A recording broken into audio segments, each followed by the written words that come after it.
Welcome to Haunt Weekly.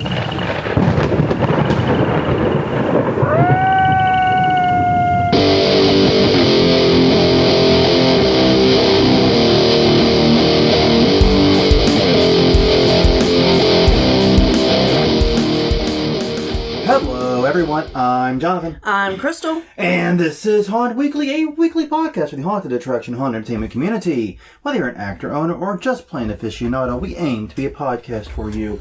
And we return again, this time, hopefully, not to depress the hell out of everyone. Hopefully. We're not doing the news, so, that helps. These last few episodes have felt like we've been watching BoJack Horseman. Funny, but ultimately soul-crushing. Yeah. In a very, very introspective kind of way. Yeah. Hopefully this episode will be a little different, though, and it will all be filled with relatively good stuff in it. Mm-hmm. And as soon as I get done with the sneeze, that is inevitably going to come out of my mouth and will not be edited up, because what's editing? That your sneezes don't come out of your mouth. That's problem one. Right. But anyways, regardless. Now that you've talked about it, it's gotten shy and ran away. Anyways, it's hidden. It's all microphone shy. So I can't be camera shy. There it is. Beautiful. Wunderbar. Okay. This is Haunt Weekly, by the way. If you intended to listen to Haunt Weekly, may God have mercy on your soul. You have made questionable life choices, but we're glad to have you. You can find us at hauntweekly.com or Haunt Weekly on Twitter, Haunt Weekly on Facebook. tinyurl.com/hauntweekly is our YouTube channel, where you can get all the previous episodes neatly organized for you. We're also available on iTunes, Google Play, Stitcher, anywhere else podcasts are distributed. Now, before we jump in... No, this week's topic is... Actually, before we jump in... No, we haven't jumped in at all. No. This week's topic is an interesting one for us, because this was actually suggested originally by Maximus Christian Bryant, who we'll give another thanks to in a minute. Mm-hmm. And his idea, well, he had actually sent a whole laundry list of ideas. Yes, and we will get through as many of them as possible over time. Yeah, and I assume we'll probably be picking up most of them after the new year. Yeah. But one of them we really loved right off the bat and just really took a shining to, and that was the idea of unique things we've seen in haunts. Yeah. Now, we talked a lot about a lot of these things separately and like piecemeal in various podcasts, but we're combining them here, throwing in some ones I don't think we have discussed here. Right. And pulling together, hopefully, a very different list of things. I don't know how many we're going to get through. We've got up to 10 listed, but honestly, we don't know how many it's going to take. 50 minutes. Yeah, this is one of those episodes that could go off the rails at any moment. So, like every other one. Yeah, about to say, how's that different from every other? But first things first, we have to get through our conference reminders. Crystal, this is an odd episode. Yep. Kick us off. January 25th through the 27th, HauntCon Halloween and Party Expo here in New Orleans at the Ernest N. Memorial Convention Center. It will be featuring us. We're going to probably have a before show and maybe an after show if people are still around. Yep. Something to do with us. And Jonathan is speaking on copyright and trademark. Yes, I will be doing my copyright and trademark talk. It will literally be on the first day, that Friday, the 25th, the first session. Yeah. So, don't get too drunk the night before and come see me.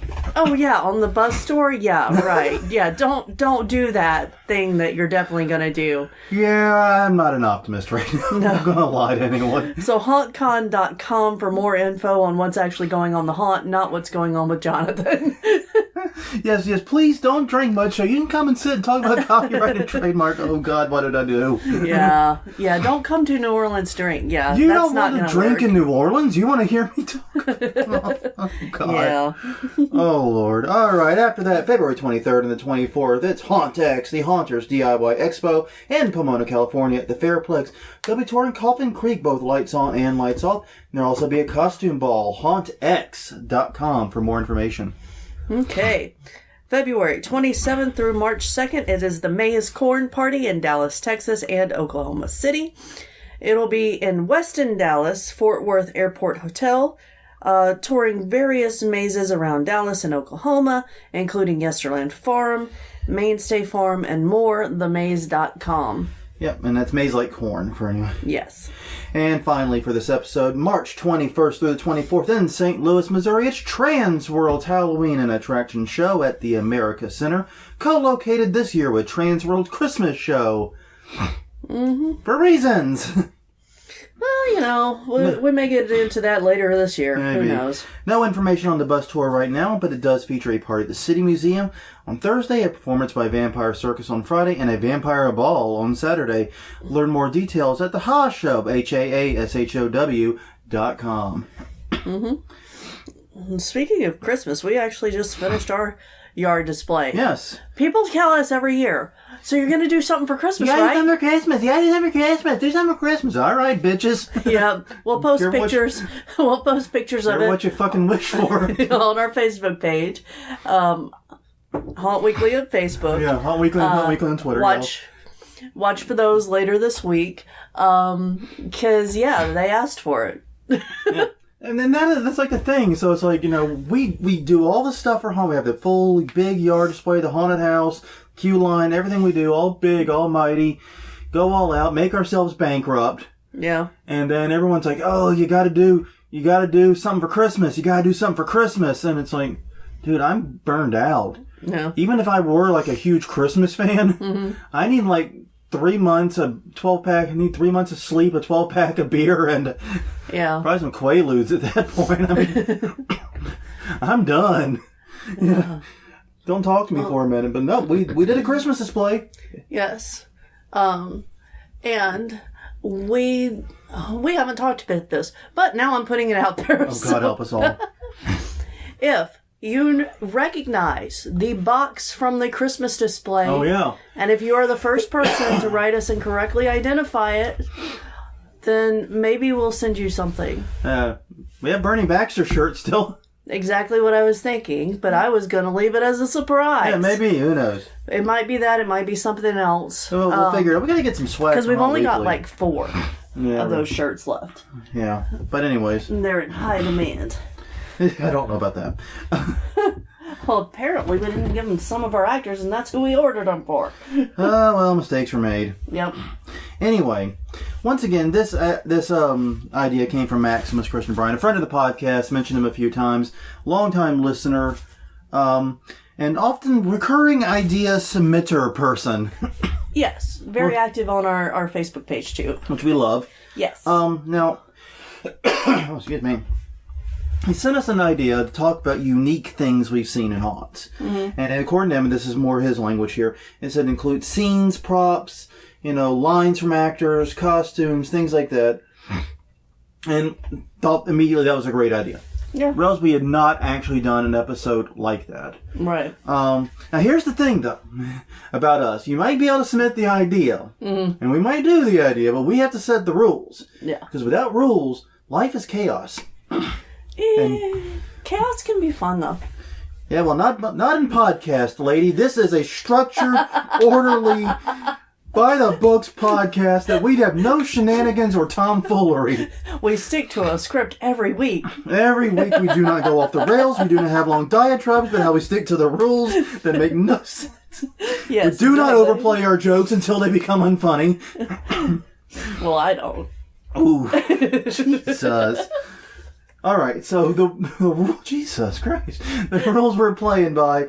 If you've ever seen the YouTube series Extra Credits, well, if you haven't, you should check it out. They're really, really good. They discuss video game development, right? And even if you're not like a video game developer or even think you're interested in this topic, it actually is a really interesting subject. Yeah, we've mentioned them before for their things on story, which they did a whole series about how to build up story, which can be translated into haunting. Absolutely, any medium. So. But they have a sub-series called Games You Might Not Have Tried. Right.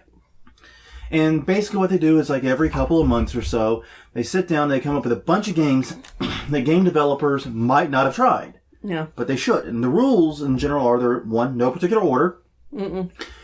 Basically, we just took a deck of ideas and shuffled them and tried to put them in some format that made sense in a podcast. This ain't a top list, is what I'm saying. No, not at all. We're doing one per haunt. This time around. So some of these haunts definitely have multiple things we could throw out. Yeah. And so there may be future episodes of this. Right. Yeah, because there's definitely one that I would like. And we're not necessarily saying everything that's unique is good. Mm-mm. Now, everything on this list we remember pretty fondly, to be honest. But we're not necessarily saying it's good or something that you should do in your haunt or something that should be in every haunt. God help us, that'd be tragic for a lot of these. No, then it wouldn't be unique anymore. Exactly. I mean, the whole point is to do something different. But it's something that can be learned from, and it's a spark of creativity that oftentimes we don't see. Right. And one of the things, while trying to come up with this list, I think that became fairly evident was we're pretty generic. Yeah. As an industry. It was actually fairly difficult to come up with enough things to talk about. Well, and one of the things, like, we visited a lot of the major haunts in the world, and, like, I love Netherworld to death. It was an amazing haunt. Yeah. And what I loved about it, and what you loved about it, and I think we talked about this both in Garbage Horror and here, was it is like a walk through history of haunting. Yep. You see everything from the latest and greatest in haunting to just good old-fashioned banging on sheet metal with a club. Yep. You see it all, and it's so wonderful, it's so amazing, and it's used to such great effect. But there wasn't really one particular thing, I guess other than the giant talking tree in that room, that like really stood out as something I had never seen anywhere else. It was the application of all things. Right. So if we're drilling down to just one thing, you know what I mean? Yeah. You kind of have to take a different perspective, and that's kind of the idea, that we sort of break that rule with our opening pig. Right. But to be fair, it's for a good reason. Our first pick is Raven's Grin. If you didn't see that coming, somewhere on this list. Just check yourself. Just go back and listen to episode 87, and you'll find out why we love it. And we were torn between how to describe the one thing. You could either say it's Jim Warfield, right, who is truly a unique individual in every context of the word. Right, and he is there through the entire haunt. Yeah. Or it could be, like I was thinking of it, the format. Right. Because Raven's Grin really pushes the boundaries of what is and is not a haunted attraction in my mind. Yeah. But in a way that's positive. Unlike a lot of these, extreme haunts and torture porn experiences. Yeah. Like, think like McCamey Manor and so forth, that push it in a direction that I don't think we need or want to go into. Yeah. This expands it. Right. It broadens it. And here's the thing about Raven's Grin. If you're unfamiliar with it, it's in Mount Carroll, Illinois. It's northern Illinois. About 3 hours west of Chicago, if you were to drive straight from Chicago. In our case, it was about 5 hours north of St. Louis. Right. That's a lot of goddamn corn. Yeah, it is. That's a lot of goddamn corn. But anyways, it's a 52-a-week-year haunt. It takes Wednesdays off, but other than that, it's pretty much 365. And most of the season, most of the year, it's just one person. It's only during Halloween season there's actually a staff brought in to really provide assistance. And that one person is Jim Warfield. Yes. And describing the experience is one of the most difficult things I've ever had to do. And I am a professional writer. Yeah, you know words. People pay me to write things for them. And I struggle with this. Because it's part haunted house, part spooky ghost story time, part lots of time spent with crazy person. And basically it's a wild adventure. The thing I would liken it to as close as I could, it reminds me of those Hardy Boys novels and things where they would explore the crazy old house. Yeah. And all this batshit stuff would keep happening, and you're like, that could never happen in a house. Well, apparently it can. This is that house. Yeah. Yeah. This is the house from every Scooby-Doo episode, Yeah, there are secret passageways. There are slides. And I literally can't spoil anything, because I can't pick out, like, one or two things to really hone in on. No. If you haven't gone through and you get the chance to go, be sure to look and try to figure out where you're going next as you're going through, because that's one of the things I always do. I couldn't tell. Nope. And never forget while you're in there that Jim and his wife live there. Yes. It is actually a house. Yeah. I'm not sure how. No. But it is. That would be a fun way to get up in the morning. And go down into the cellar. But it is absolutely insane experience, but it's the format of it that makes it so unique. Mm-hmm. I mean, in our case, we went in an off night in the middle of summer. Yeah. Like a Tuesday night, random Tuesday, I think it was, in the middle of summer. We were the only two people who showed up. Yes. And we had actually communicated with Jim beforehand, which if you, part of Hunters Hangout and part of those types of groups, you've already probably seen him. Yes. But we communicated with him before, and he knew we were coming. We ended up getting a 3-hour tour, but unlike Gilligan's Island, we didn't get crashed on a desert island afterward. Right. Instead, we were stranded in Mount Carroll, Illinois, which wasn't significantly more technologically advanced, but... My apologies to the lovely community in Mount Carroll, Illinois. But yeah, but it was a very wonderful experience, and like I said, it's the format of it, it's the boundary pushing, it's the genre defining nature of that format. Basically, he takes you, he tells you stories, campfire-y stuff, and then he takes you on a tour of the house, and it is actually a tour. Yeah. Room to room, things happen, he disappears for a bit, he'll come back, you'll wander down this, you'll go through there, you come up here, it's insane. Yeah. It's like I said, it's a Scooby-Doo house. Yeah.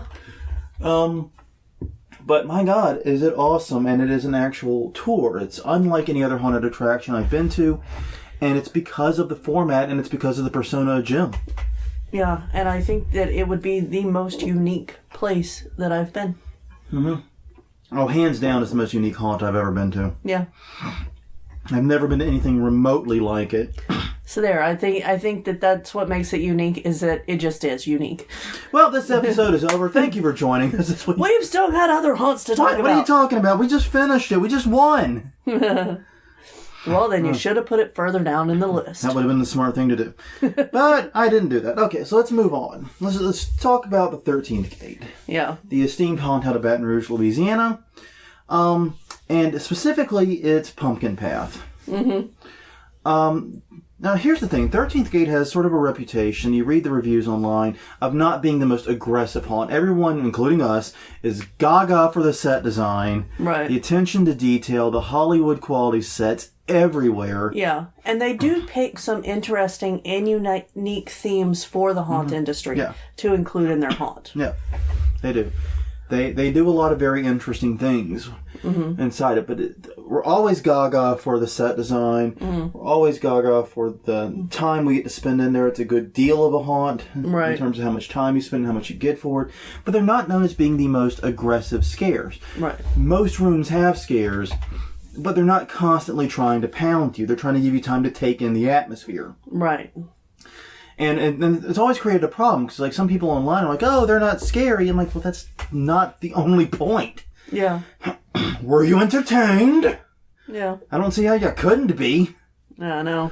But anyways, there was one sequence in particular that unfortunately, as we say in New Orleans, ain't there no more. This is the first year it ain't there and no more. It was not there this last season, and I got sad. But it really blew my mind, because it was simply nothing more than hundreds, if not thousands, of carved fake pumpkins. Yes. With lights in them, just everywhere. They lined the wall. You're outside. You're on a path, but they lined the path on both sides. They had them deep, like they had them with depth too, stacked up like little bleachers. They had them in an arch over you, and the trees, and everywhere you looked. You could stand in that, and if you did like a 360 camera shot, you would have pumpkins all around you. Yes. Completely encircling you. And they would usually they would have them time the light show to sing along with This Is Halloween and The Night Before Christmas. Oh, that was the last couple of years. Before that, we would walk in and you would sing it. Yes. I wonder if you watched the video of me doing that. It's like, well, we got to put the song in for Jonathan. God damn it. Had to pay that ASCAP fee on that one. But in all seriousness, it was an amazing thing. It was about 100 feet long or so. And for most of the years it operated, no scares. No. Nothing. It was just meant to be something to put you in a sense of awe and wonder. Yeah. It had no scares. It had nothing particularly creepy about it. No. It just made you feel like you were in a Halloween paradise. Yeah. And thinking about it that way, it would actually be a great entrance to the haunt. Yeah. Because it puts you in the mood for Halloween. Yeah, if that had been an entrance to a haunt, because it looked like it could have been something straight out of the movie Trick or Treat. Yeah. Is what I immediately jump to when I think of like movies that would fit in with is Trick or Treat. And could have fit in perfectly there. But if that had been the intro, that'd be up there with like the intro to Hell's Gate and other haunts, and just in terms of the magnitude and the scale of it. Right. And then the mood setup. Right. And talking to them, most of those pumpkins, if not all of them, were carved by one woman who worked on them all year round. Yeah. All she did is carve pumpkins, or these fake pumpkins, and they set up sign. Now, they kept a lot of the pumpkins this year. Yes, they moved it to the outdoor... They had like the swampy area, yeah. And they set it up in like a display that you walked past. Right. So it was nice to see the pumpkins. Yeah. But I miss my pumpkin enwrapment. I miss being smothered in Halloween wonder. It was such an amazing and such a, frankly, Disney-esque feeling. Yeah. But like I said, it didn't come with scares. And I'm pretty sure that's one of the reasons why it was shunted in favor of other things. Right. Was they've been working to up their scare factor significantly. Mm-hmm. So, but still, it was such an amazing... It was really good then because it was also a palate cleanser. Because it came right after a relatively scary sequence. Right. And then you'd run into that and you'd have a little time to catch your breath and ooh and ah, and then go into the next run, which usually was the swamp part. Right. So, still, absolutely unique. I have not seen anything like it in any other haunt. Mm-mm. And that's one of the very few moments that made me feel that sense of wonder. Yeah. And that sense of love for Halloween in particular.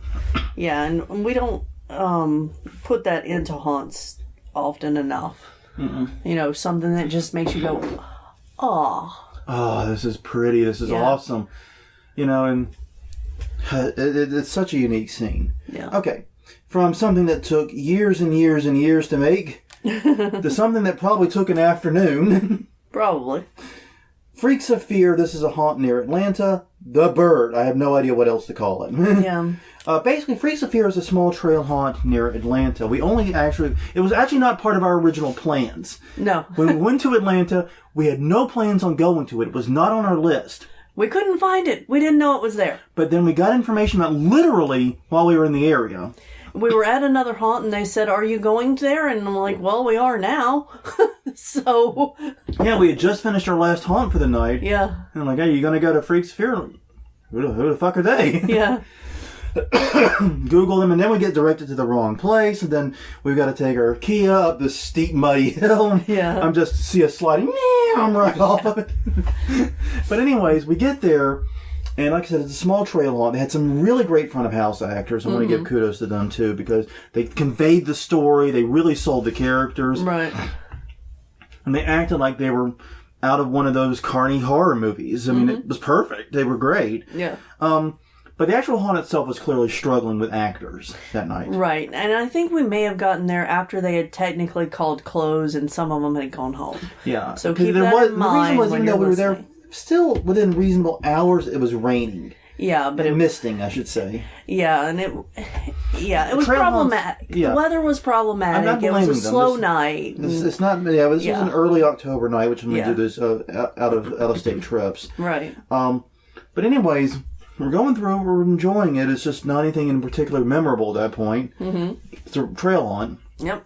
And at one point, around the corner, look up, a giant bird-like thing comes from the trees way, way above us. Yeah. Swoops down, and I swear to God, I thought it was going to clip us. Mm-hmm.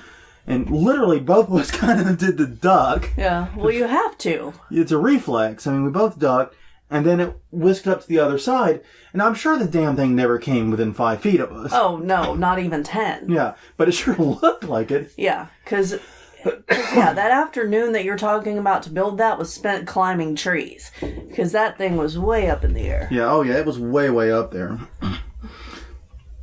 But yeah, it swooped down and it startled us. Now, we've done a lot of trail haunts in the past. We've done a lot of different outdoor haunts. But I've never seen anything play with that vertical space quite like that. Right. I mean, we've seen, obviously, in indoor haunts, things try to come down on top of us and so on and so forth. But it's so different to see something come from what was probably over 100 feet in the air and swoop down just what felt like above your head.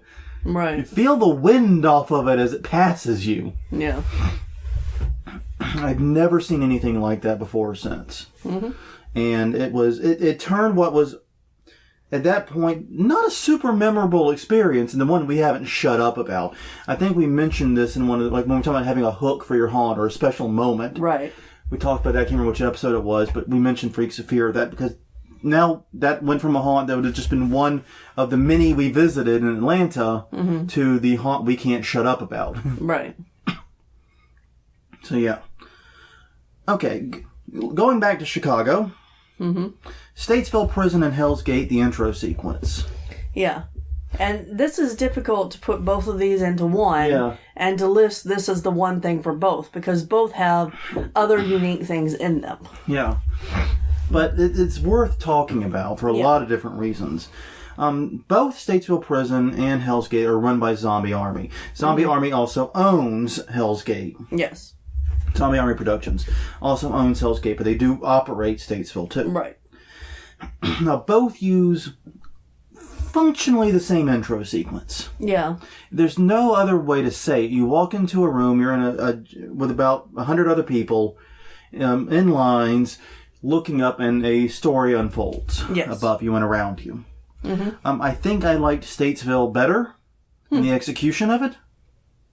And see, I disagree with you. I liked Hell's Gate better. And the reason I liked it was because there were more actors on the ground interacting to tell the story, and not all of the actors were up on the second floor. Fair enough. Fair enough. Yep.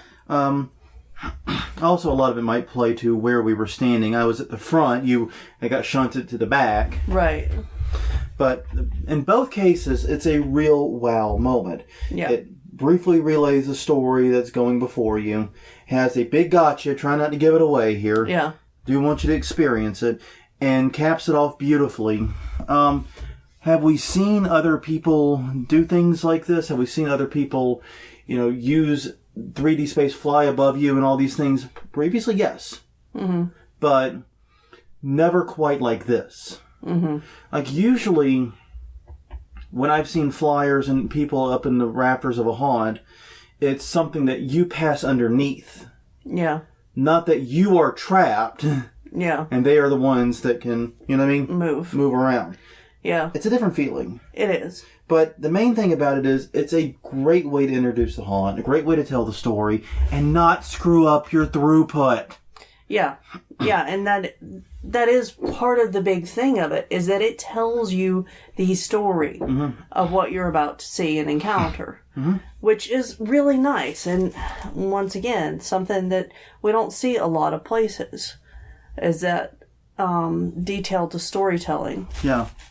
And here's the thing. I mean, when we talk about haunt intro sequences, House of Shock always gets brought up. They're very famous for their stage show that they had. Right. The problem with the stage show was they could only do it 4 or 5 times a night tops. Right.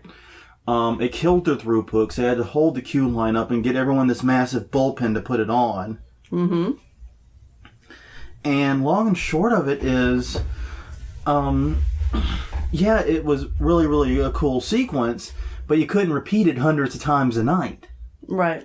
They could. Zombie armies can definitely be done many times a night. Right. Maybe not hundreds, but at least dozens and dozens, know. It's very effective that way, and it gives a very similar pop moment to it. So, it's something that's very unique, and I would say it's unique to Zombie Army Productions. Yeah. Because I kind of wish we hadn't done Hell's Gate and then Statesville Prison back to back like that on 2 separate days. We did part of the Lost Souls Haunted Bus Tour, which was awesome. Which was great. Japes, you're awesome. And they're doing an Xmas one too. We need to pimp. Oh. Okay, so there you go. Japes, we apologize. We just now remember that. Crystal will look up details on that. Oh, well, fine. Throw me under the bus, my literally. TV's not working. But anyways... But they definitely have a style. So when we saw it the second time at Statesville, it was, I don't want to say less special, but it felt deja vu-y. Yeah. Okay, and there's no information on it. It's just coming out December 22nd is when it's happening. Okay. So that's all we know about the Lost Souls. Check out lostsoulschicago.com for more information. But anyways, it was a very...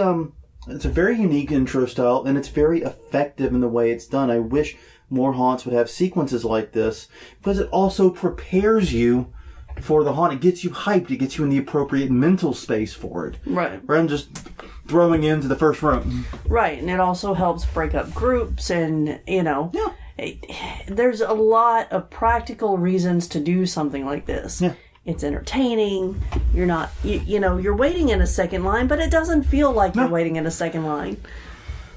And not like second line New Orleans has. Yeah, I know. I got what you meant. I know. Okay. Risewell Asylum, part of Rise in Tickfall, Louisiana. Touch done right. Yeah. Risewell Asylum is a fairly basic haunt from a structural standpoint. Mm-hmm. It's done well, but it's just a basic asylum haunt. I mean, from that point, you've seen probably the same thing a lot, or very similar, a fair amount. What makes it unique is that they do touch very, very well. Risewell is neither full contact nor no touch. Yeah. It calls itself a light touch haunt, but the way I think about it personally is more about invading personal space. Yeah. The contact itself is actually very limited. Yeah. Very, very limited. Usually to your hair and shoulders. Right. And incidental, like I've Eskimo kissed several of the actors there because they get right in my face and the noses would touch. And yeah. But that's not really the same thing. Now, they do this because they're able to do this because they have a scene-based format. Mm-hmm. Very similar to the old JC style haunts where you go room to room, a scene unfolds, you get stand here, watch scene, but they do it organically. Yeah. They don't just have a guide. You know, okay, everybody, come to the next room. Please stand against this wall and shut up. Yeah. Well, I mean, okay, but to be fair, you do get led into the first room told to stand against the wall. And shut up, but yeah. But it's done by a doctor who's actually in the scene. The nurse. Nurse in that scene. Right. It makes sense from a character and story standpoint. Yes, because she then takes your name, she checks off your name, she takes any other information you're wanting to give. It's always funny if people go with us. They're like, did you give them your real name? Yeah. Yeah. They already know it. And they're like, why did you do that? Why did I eat the damn Tic Tac that one time? I know. They stopped giving out Tic Tacs. I know, because they probably found out, oh crap, Jonathan Lee didn't choke. Yes. Oh, God. They used to give out little pills, quote-unquote pills that were Tic Tacs, and it would freak out members of the group by downing it. Yeah. It was fun. It was. I became part of the story at that point. Yeah. Which is one of the things they encourage. That type of interactivity. Yes, they encourage you to change the script, to challenge their actors, to, play along. And it really is one of my favorite haunts to go to every year. And the trust they have in the actors is amazing because not only are they trusting them to have contact with customers, right, admittedly soft contact or light contact, but they're trusting them to improv and play with and engage with the customers and encouraging the customers to play back. Yeah. That's a skill very few haunted house actors have. Yeah, because I do that in other haunts and try to throw people off, and usually I'm successful. Well, even if I just try to play along. Exactly. There have been like the one time a guy came up and said, I'm going to put you in this here cage. Yeah. And it was actually kind of funny because that was the year we were building the cage in our haunt. Like, wouldn't be the first time today. Yeah. And he went, dang, I don't know what to say to that, and walked off defeated. Yeah. Like, no, come on. Yeah. Well, But here's the thing about it. We've been to a couple of extreme and full contact haunts. Yeah. And I'm always more unsettled in Risewell than those. Yeah. Because the extreme the contact feels forced. Here it feels organic. Yeah. You are part of a story, and the interaction is part of that story. The touch is part of the story. Yes. So if, I'm going to describe the first scene again. Okay. And that way we don't give spoilers for the rest, but it gives a good idea of how the contact happens. Okay. So you're in the room, you're against the wall, the nurse is taking your things, your information. Patient breaks out. This is the patient, because she immediately starts paging for the doctor, and having a shit fit that he's gotten out again, and obviously he's not on his meds. Well, he comes up and he slams his hand right against your head. Very on the good aim, wall. by the way. Yes. Yeah, well, it feels like right against. It's probably like a foot away. Close but enough. Then gets really close into your personal space and like play with your hair or sniff it. You and yeah. And that kind of unsettling. That, this person that's taking the information is panicking because this is out. The doctor is running in from the other area. So there's all this stuff going on, and you've got this person that you don't know in your space, and it just fits with the story. Yeah. It's not, I'm going to touch you. I'm going to touch you. I'm going to grab you now. I'm grabbing you and I'm shaking you. It's not that. It all fits within a narrative and it makes sense. Mm-hmm. And honestly, if you've been listening to our news podcasts lately, you know why maybe full contact ain't such a bright idea. Right. So, just saying. This is a good middle ground. And when it's done as part of the story, it's very compelling. Yeah. It's always the haunt I feel most at ease in locally every year. In terms of like, this is awkward and... Yeah. Do you know what I mean? Unease. Not ill, you know what I meant. Yeah. Like uneasy, like the discomfort you're supposed to experience. Right. That's what I'm trying to say. I'm not saying it's unsafe or anything. Jesus Christ, it's perfectly safe. Yeah. But no, it's that uncomfortable feeling you're supposed to get from this environment. Mm-hmm. And I've never gotten that from a full contact haunt. No. I have been grabbed, I have been shoved, I've been carried off. I've had lots of things happen to me in haunts. Yeah. And I have never felt more ill at ease than there. And it's because of the way they use touch and the amount of touch they use. Right. And that's, like I said, unique. Mm-hmm. Okay, up next. Basement of the Dead, the Q line. Yeah. We've talked about this a lot since Halloween. Yeah, we have. But one more time for those in the back. Yeah. I have never in my life seen a really, really long queue line that I wanted to be in. Yeah. They made waiting not suck. Yeah. I mean, damn you better than VIP access of Lost Souls Bus Tour at lostsoulschicago.com. Christmas one coming December 22nd. Yeah, so you can get all your haunty Christmas stuff in. Yeah, damn you, Lost Souls. But yeah, they had a DJ spinning, lots of great 80s and 90s tracks. They had stilt walkers, people with t-shirt guns, dancing zombie clown babes, and more. It felt like a party. Yeah, I don't think I've ever seen just a DJ spinning in a queue line anywhere. I think that could be that's your one. That's your item. We're drilling down to one item. It's the fact that a DJ. Yeah. Because here's the thing, that's taking the cue and doing it and elevating it from something that's a hassle you have to do to keep customers happy and making it a selling point in the damned haunt. Right. And here's the thing is that, a lot of haunts, when they do outside music, they do rock or dark. Specifically, it's usually 9 Inch Nails, Rob Zombie, and Marilyn Manson are your three bands. Yeah, basically. But it was so interesting to see a bounce party basically happening. Yeah. It was 80s dance. It was... Yeah. Well, and that's the thing, is that a lot of people don't realize is that DJs take care to either amp you up or bring you down. And they try to play with that balance to keep the crowd going. Yeah, it's going to work way better than your Spotify list. I guarantee you that. Yeah. And it's not one note. Because, they'll play something really fast and upbeat, get your heart pumping, and then really... They'll get a sing-along song that everyone can kind of chill and sing along to. Exactly. Yeah. It was such an awesome party. And here's the thing. We went, I think, October 5th or 6th. I can't remember which one it was. But it was early October. It was 6. It was random Saturday. In early October.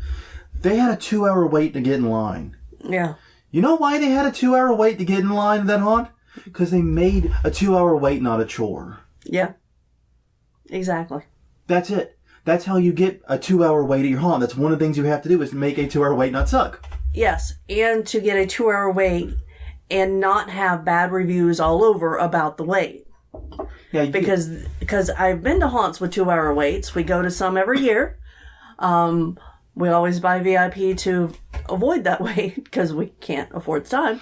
But those haunts get bad reviews on their time. Yeah. if you go on their Yelp reviews and so forth. Yeah. Okay. So anyways, next up, Waterloo Sportsman Club, Multiplying Shadows. Yes. This is more of a single scare type thing. Yeah. My God, did I love this when we saw it. This made me giddy with creative joy here. Yeah. Basically, the idea is this. You have a group of people, possibly a family, but possibly just a group of people of differing sizes, wear black morph suits, have one stand behind the other with a stand from tallest to shortest or biggest to shortest or whatever. Right. So that way, when you look head on, it's just one person. Mm-hmm. And then have them multiply. Yeah. Have the second one step out, third one step out, the fourth one, whatever, however many you got. Yeah. So this is some Peter Pan bullshit going on here, and I don't know what to do about it. Exactly. We saw this, and it was freaking great. They used... Dude, it's puff, puff, pass, man. You didn't pay. Yeah, so there was the obvious person that was there, and they were in just full... in the black morph. And there was they weren't in the black morph suit. The front person wasn't. They were just a scare actor who was going to come out at you. But then they didn't move, because their shadows did. Mm-hmm. Yeah, it was super creative. And my favorite haunt costume over the years, still to this day, is probably a black morph suit. Yeah. Working in a dark room, moving in a black morph suit, messing with people is probably one of my favorite ways to be a haunt actor. Yeah. I know it's lazy and cheap in some ways, but it's so fun. And it gives you so many options of what you can do. Mm-hmm. But this was such a beautiful use of it. And this was a great use of kids. Right. Kids as scare actors don't usually work because as a kid, you can't hurt me. Right. I can literally just pick my foot up and stomp you. Yeah. You'll be a little greasy spot on the trail. Yeah. But like that, it's actually really effective because the shadows keep getting smaller. Yeah. Brain's getting broke, man. Yeah. Yeah, it was really, really, really good, and I had a great time with it. Mm-hmm. It's such a trippy effect, and it's so simple. Everyone has access to black morph suits. You don't need fancy costumes. You don't need fancy... you don't need good actors. No. Just as people with like an iota of like timing, as in they know to move after the person in front of them. Yeah. Yeah, basically timing and the ability to stand still for a few seconds. Yeah. It really doesn't take that much actor skill to do this. Just you're going to have to rehearse it some, I'm sure. Yeah. But yeah, this is a great gag, and like I said, it was really original. I've never seen anything like it done, and I suspect one of the reasons is because it does require multiple actors. Right. And most haunts are, of course, trying to spread their actors out rather than bunch them up. Right. But this is a family-run haunt. Lots of families work it, and I think one of the reasons it was so effective is because it was outdoors, that the shadows just looked like you were looking deeper into the woods until they moved. Yeah. They blended in with the background perfectly. It was beautiful. It was so beautiful. Mm-hmm. There was a lot at Waterloo that was really very special. Yeah. And like I said, we actually had 2 or 3 things from them on this list, but that was the one we ran with for this one. If we do another one of these down the road, I'm sure you'll hear their name again. Mm-hmm. It's Waterloo Sportsman Club in Waterloo, Illinois, I believe it was. Yes. Anyways. Okay, and our final one right now. Okay. Evil Intentions. Oh, wait, Crystal's thinking. Maybe not our final one. Mm-hmm. Evil Intentions, The Hellscape. Now, Evil Intentions is another haunt we could have pulled multiple things from. But we call this one The Hellscape because it's what we called it, basically. Mm-hmm. But it's basically a room where on 3 sides, the customers walk down a path where it's like up to 3 feet. It's a normal 36-inch hallway there. Right. And then at about 36 inches up the side, or so about halfway up, it slants. Right. Over the customer's head. So it's very claustrophobic feeling, especially someone like me who's 6 feet tall. Yeah. And it's filled in with chain link. Right. And the center of the room, the bulk of the room, is the Hellscape, as we call it. It's a demon character with 2 sliders who have ramps to go up and down, have a lot of play space in there, and can really get in customers' grills without touching them or risk of touching them, thanks to the chain link. Yeah. It is breathtakingly effective. Yeah. And it was such a risky design choice. From a pure design perspective, this is risky because typically when we talk about like haunt room design, we say, okay, we want to minimize the actor area, the area the actor needs, and maximize the customer area. That's how you get the longer walkthrough. That's how you make the room feel bigger. Yeah. That's how you make it feel more impressive. This just said, fuck all that, we're doing the opposite. Yeah. And it reminded me of those zoos, like where you like drive around in like the little safari car, and basically it's like the people are in the cages and not the animals. Yeah, that's what it felt like. Yeah, well, and it also had the effect of slowing down the customers going through, because you're gonna go slower so that you can, you've got those reactions of running into the wall behind you because there's somebody coming and jumping on the fence in front of you. Yeah, and bouncing off of it hockey style or whatever they're doing, whatever crazy stuff they're doing. There were also bars across the top, I believe, where actors could get up and reach down. Yeah. They had other zones for that too. That's a good point.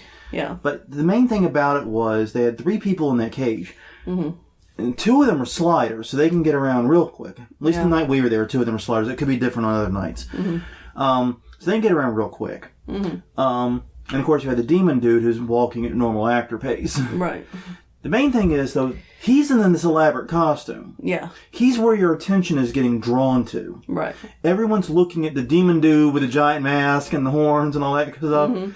Everyone's focused on him. And these 2 sliders are just side to side, up and down the ramps, all up in this place, popping people. Yeah.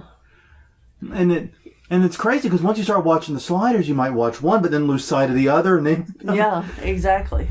They turned it into an actor's playground, which requires a ton of trust in your actors. It is absolutely mind-boggling how much trust that takes. Yeah.